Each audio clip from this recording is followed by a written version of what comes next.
The Duolingo English Test just got a major update with a few small tweaks, but one big change that you really need to know about. So here's what's new. These two question types have been removed from the test: read aloud and listen then speak. The minimum time limits for the speaking and writing questions have also been removed.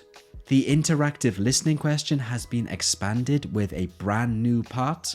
But most importantly, there is a new speaking question and it's called interactive speaking. It looks like this on the test. For this new question, you're going to have a real-time conversation with one of the Duolingo characters in everyday English, just like you would in real life. Since interactive speaking is brand new, this video will show you exactly how it works and how you can start preparing for it today, so you can take the test feeling confident and ready to speak naturally. And to make this video even more useful, I'll even walk you through my simple framework that I use with my top students to help them to give longer, better answers without sounding robotic. So let's get you ready for what I think is the most natural question on the Duolingo test. Let's get started by talking about how interactive speaking actually works. And it goes like this.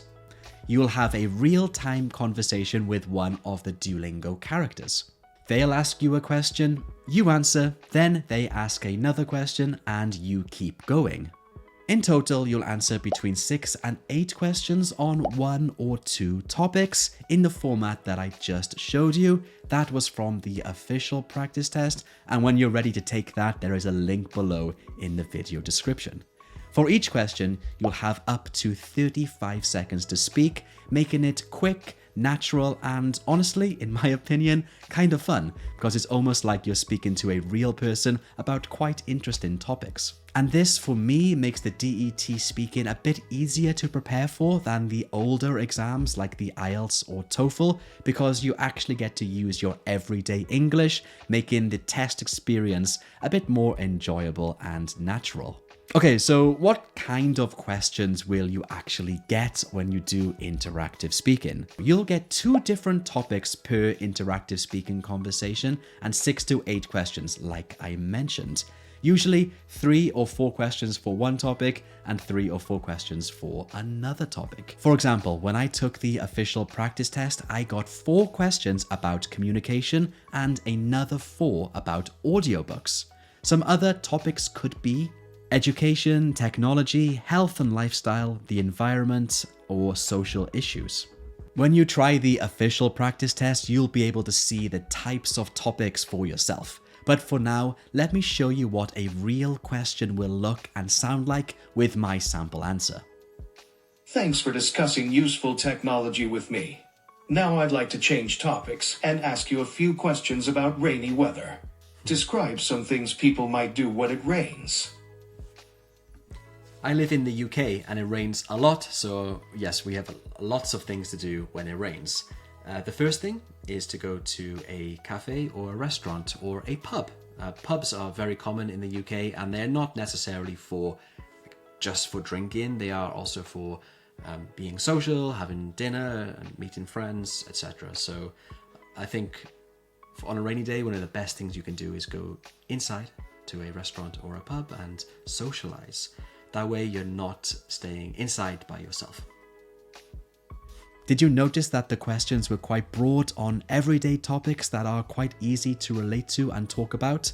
And that's exactly the point. The Duolingo test is not a knowledge test, it is an English test. So don't overthink it, try to communicate naturally using your everyday English. However, of course you're taking this test to get a high score, so how do you do that? Well, the DET is looking at 4 key aspects in your speaking.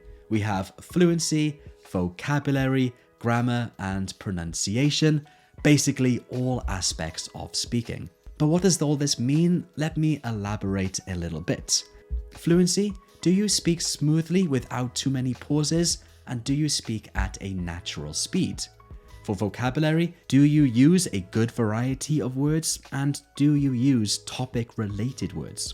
For grammar, are your sentence structures accurate? And do you use a range of grammatical structures?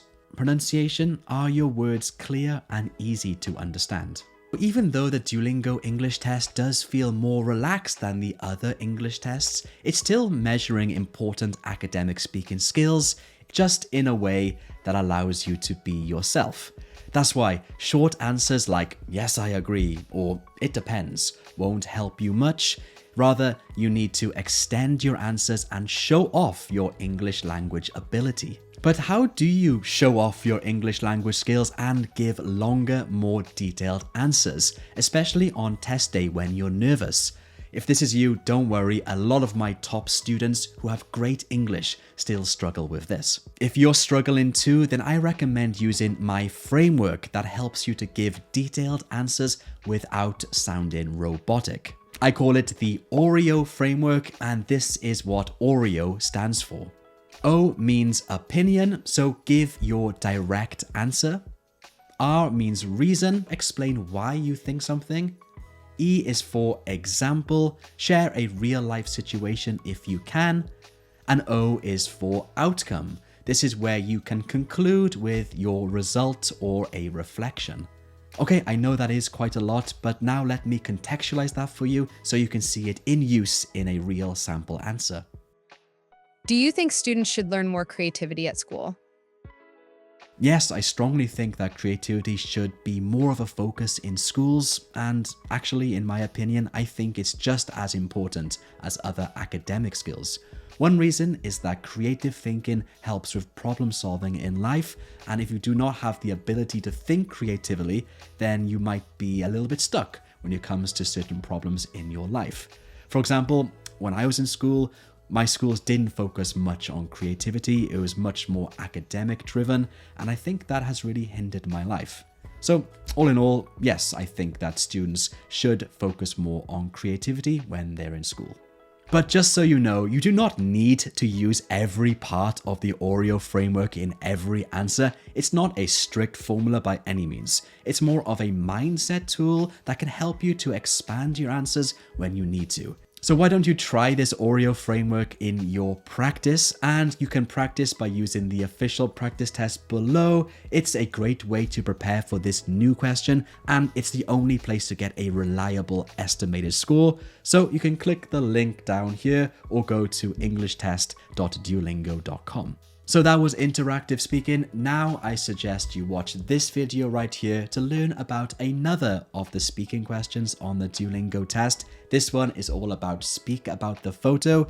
Here I share some top tips, some strategies, everything to help you describe any photo easily. So I'll see you here right now.